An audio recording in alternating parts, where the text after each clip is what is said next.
BPL এর fixing বিতর্ক তদন্তের স্বাধীন কমিটি গঠন করলো বাংলাদেশ ক্রিকেট বোর্ড। রবিবার আন্তর্জাতিক বার্তার মাধ্যমে ৩ সদস্যের এই কমিটির ঘোষণা দিয়েছে।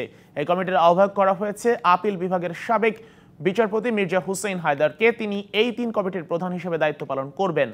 তদন্ত কমিটির বাকি ২ সদস্য হচ্ছেন সাবেক ক্রিকেটার ও বিসিবির সাবেক গেম ডেভেলপমেন্টের প্রধান শফিক কাশেম ও আন্তর্জাতিক আইনজীবী ডক্টর খালেদ চৌধুরী।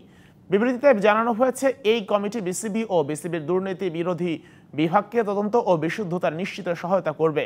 এবারের বিপিএল এ খেলা দেশি বিদেশি ১০ থেকে ১২ জন ক্রিকেটারকে নিয়ে সন্দেহ বিসিবির দুর্নীতি বিভাগের।